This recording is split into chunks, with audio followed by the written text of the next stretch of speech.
día estaba en mi casa, ¿no? Durmiendo, había venido en un cumpleaños familiar y mi hija va a mi pieza y me dice, papi, dice, levantate porque se está llenando de agua, dice, el comedor porque se tapó el desagüe, el fluvial, entonces empezó a entrar agua.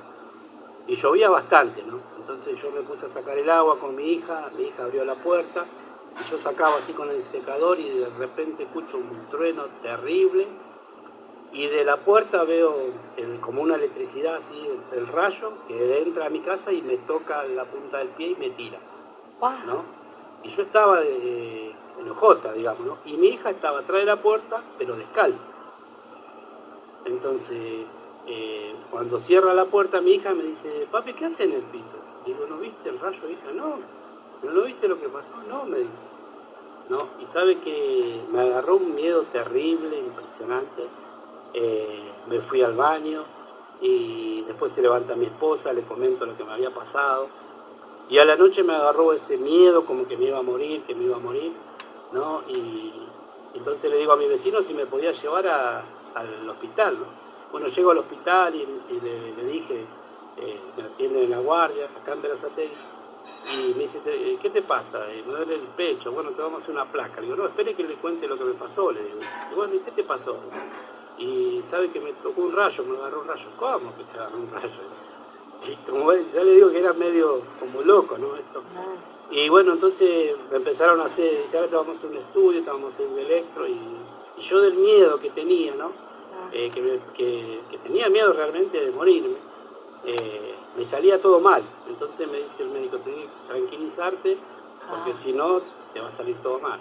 Y bueno, hasta que me tranquilicé, después miró el médico el papelito ese, y la doctora decía, pero el último salió mal. Y a ver, dice, no, está bien, dice, fue el susto nomás, dice, andá, vas a seguir viviendo. ¿No?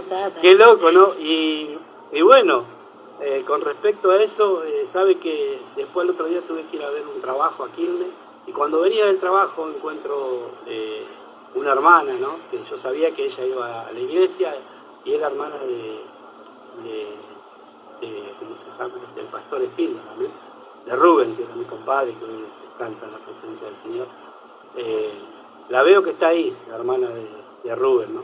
En el colectivo, y sabe que me acerco así y le digo, ¿vos seguís yendo a la iglesia? Hola, me dice. ¿Vos seguís yendo a la iglesia? Le digo yo.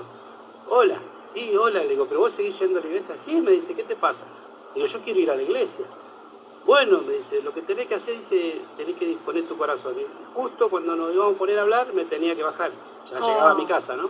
Entonces, me bajo del colectivo, hago 2 cuadras, y el Señor me marcaba la casa donde había una persona que trabajaba conmigo en la construcción, y ese muchacho me decía, Ale, Dios te ama.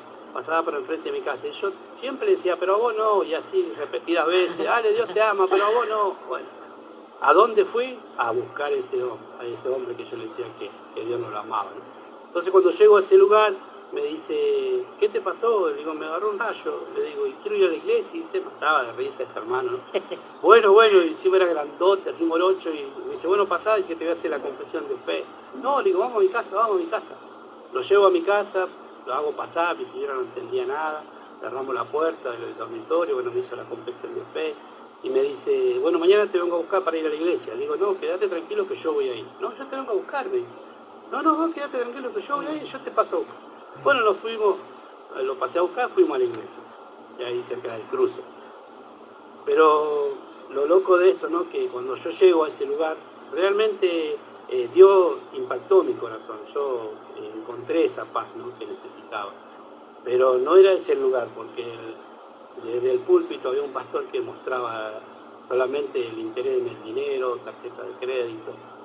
Y Dios me hacía ver eso, que yo no tenía que estar ahí. Yo no fui a buscar eso, ¿no? Y para la gloria de Dios, al otro día se enteró el papá de Brian, Julio, que iba en ese entonces a la iglesia, y me invitó a la iglesia, acá Redentor Vive de Lorenzo Varela. Y llegué a ese lugar, ¿no? Y la verdad que agradezco a Dios porque realmente fue una bendición, donde realmente cambió mi vida, mi familia, ¿no? Y hoy realmente puedo entender el propósito de Dios, ¿no? Que cuando hay una persona, quizás tu madre, quizás tu primo, un pariente, orando por tu vida, vas a llegar. De una manera u otra vos vas a llegar porque la oración tiene poder. Y cuando llego a ese lugar, me acuerdo que mi hermana Beatriz Río me dice, vos no sabés cómo oraba tu mamá, Ale, por vos cada vez que iba a la iglesia. Y yo no entendía nada porque era nuevo, amén. Pero hoy puedo realmente entender, ¿no?, lo que es el amor de Dios y la misericordia que Él tuvo para mi vida. Porque si uno se pone a analizar en lo natural, te agarra un rayo, yo creo que no estaría hoy hablando, ¿no? ¿Y por qué a mi hija, siendo ella que estaba descalza, no le hizo nada? Entonces ahí uno, cuando después empieza en frío a reflexionar, ¿no?, cómo es el poder de Dios, ¿no? Cómo es el poder de Dios y la misericordia para con uno, ¿no? Porque realmente tenemos que entender, ¿sí?, que el único poderoso es el Señor, ¿sí? El único que realmente tiene el poder para darte la vida y sacártela es nuestro Cristo. Por eso yo quería, ¿no?, comentarle a la audiencia cómo llegué a los pies de Cristo, ¿no? Y realmente soy agradecido al Señor, ¿no?, porque puedo ver su mano, su amor, su respaldo hacia mi familia, ¿no?, porque Él dice que lo que promete cumple. Y este tiempo estoy viendo todas las promesas del Señor en mi vida, en mi familia, así que más que agradecido, bendecido.